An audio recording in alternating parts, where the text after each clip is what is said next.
Hello, I'm Eric Snodgrass, and thank you for watching today's Midday Western U.S. Regional Forecast video brought to you by Nutrien Ag Solutions. Well, one of the main sources for the record heat we've been seeing in parts of the Northwest has been this deeper trough that's been sitting off of the West Coast. This is an animation showing you visible satellite imagery till the sun sets. We got infrared overnight, and this was the sun rising early this morning. That deep trough that's spinning is moving very, very slowly toward the east, and as a result, we still have a few more days of pretty extreme heat before things start to cool off. But as we take a look at this satellite animation, I'll tell you something. It's really breaking a trend that we saw from the beginning of the month. You see, this is July 1st through July 30th average temperature ranks by climate district, and we can see that parts of the Pacific Northwest had really spent much of the month of July with some cooler weather. It's only been hot down in parts of California, then getting down into Arizona and New Mexico. And again, it's important to see how the heat's coming into California. It came in waves. In other words, it wasn't sustained super hot temperatures for the whole time. And because the Pacific's been really unblocked, we've had the benefit of not bringing in really high sustained heat through much of the western United States. But the changeover we've seen up here over the last 5 days has been quite remarkable. This is just looking at the last 5 days compared to normal. And some places here in the Columbia Basin, getting back into central Oregon and eastern Oregon, have seen temperatures that have averaged up to 10 degrees above normal during the past 5 days here. So we're going to see that heat break down and start to shift away from the Pacific Northwest, but I expect to see temperatures stay above average for much of the Southwest and California as we work our way through the next, well, honestly, out into the foreseeable future. So what do we have today? We still have the heat advisories. We still have the excessive heat watches and warnings, and we do have the risk for fires that we have to talk about, especially right in through this area later on today. And speaking of those fires, I did grab a satellite animation. So you're looking here, this is the border of California and Oregon, and you can see Nevada over there in the bottom right. And the fires that you see there, I know the animation's kind of playing fast, but there are a few big fires that are burning here just in Northern California and Southern Oregon. So we don't anticipate much relief at all in terms of the firefighting effort. Excuse me. There is a fire that is down in just north of LA as well, and we're going to be watching that one carefully too. But as we stretch this out, the problem is going to be the winds over the coming days. So this is just kind of looking out over the next 48 hours at maximum wind speeds we expect to see. And one of the reasons why we have the enhanced fire risk in through here is that there could be gusts that are approaching 40 miles an hour. And do notice as you get into the mountains that surround, well, the southern half of the San Joaquin Valley and north of LA, we could get some gusty winds down there as well, which could make that firefight difficult down in Southern California too. The relative humidities aren't helping either. We have very, very dry air. And what's interesting about this is not coming via a pattern that we typically fear this time of year, which is that high over low pattern that gives us the winds that come out of the northeast, run over the mountains, and then give us the extremely dry Santa Ana winds in Southern California. So it's not that, but it's still very, very dry given the heat that we are experiencing in the afternoon temperatures. Evaporation rates, just looking over the next week, where we still hang on to those warmer temperatures for a few more days. So we can see up in the Columbia Basin evaporation rates anywhere between 1.5 inches and 3 inches. Remember, this calculation is based on exposed surface water or water in vegetation. So it's not, you may not have that high of rates given how dry the soils could be.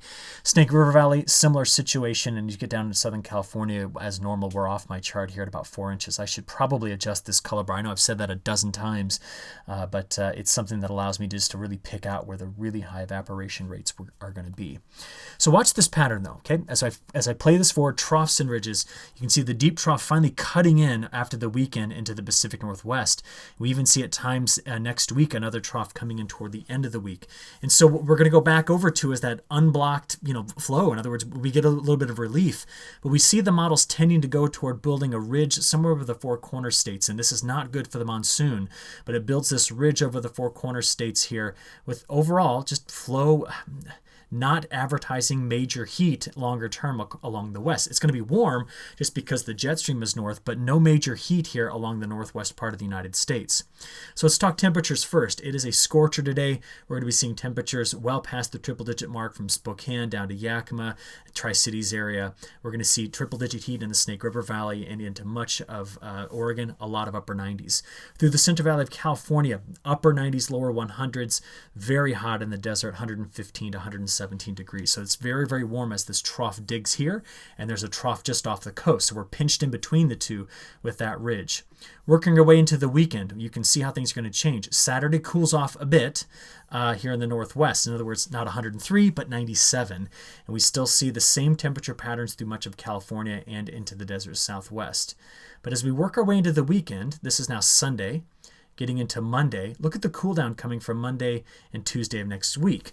You know, going back over to these upper 80s through mid 90s in the Central Valley, and then here in the low 80s, this is just once again the influence of those troughs that just keep coming out of the Gulf of Alaska and sweeping through, really preventing long duration sustained above average temperatures. Now, don't get me wrong, it was hot, but to keep it around for 10 to 15 days is not what we've been seeing.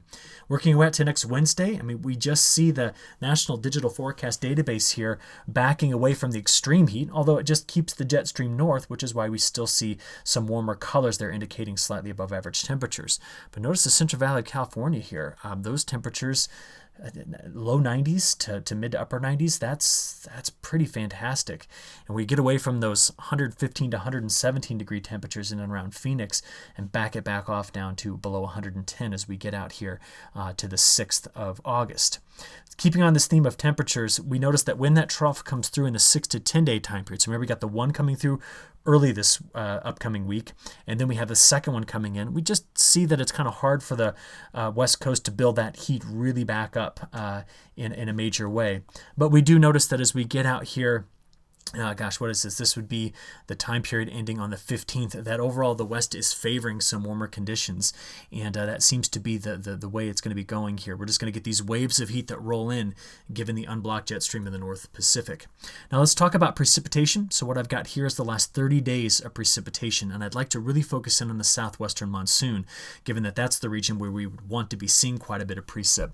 Southern Arizona has missed out as the monsoon is really focused on New Mexico. And we can see that by looking at the precipitation ranks here. Remember, the closer you are to 1, the wetter it's been for the month of July, and the closer you are to 128, the drier. So New Mexico, wet, but we're going to have some locations in parts of Southern California, Southern Nevada, getting into Arizona that are going to see a top 5 driest July here, simply because the monsoonal moisture was focused much farther to the east. And with the monsoon kind of calming down a little bit, that's going to be a problem. You see, over the next 7 days, while we do anticipate scattered storms in that area, it's not going to be quite to the tune that we saw over the last few weeks, which was much more abundant precipitation. Meanwhile, across much of the rest of the western United States, things are going to be dry as they normally are at this point of the year. Maybe some scattered storms on the heat of the day, but outside of that, nothing major in terms of organized weather systems coming into the western part of the United States. Week 2, just to get a quick snapshot at precipitation, what I really want to focus in on here is what the models are saying down in the southwest.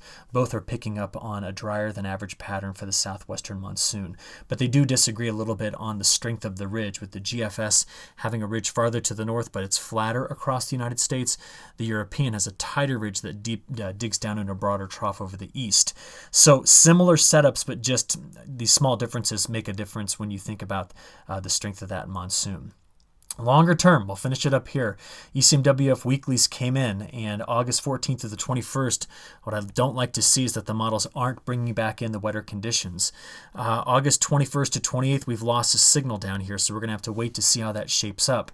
But you do notice that the models continue to favor above average temperatures as we work our way in to the middle and end of August for the western United States. And it's not only being seen in the ECMWF, but I'm also seeing it here in the CFSV2 model, which I showed earlier this week in the long range update.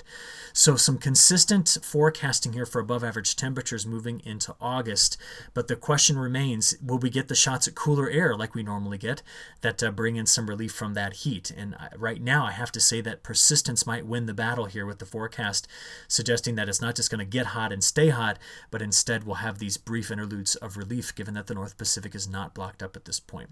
There are some changes happening in the Pacific Ocean, specifically with the trade winds cranking up right now, but we are expecting them to weaken again by about the time we get to August 10th, 11th, 12th. So that's pretty much what the trade winds have been doing all summer long. They give us these signs that La Nina is going to go, and then it backs off again. So listen, have a great weekend. I'll be looking forward to giving you an update after I see how things trend over the weekend in the models, and I look forward to talking to you on Monday, okay? Have a good one. Thank you.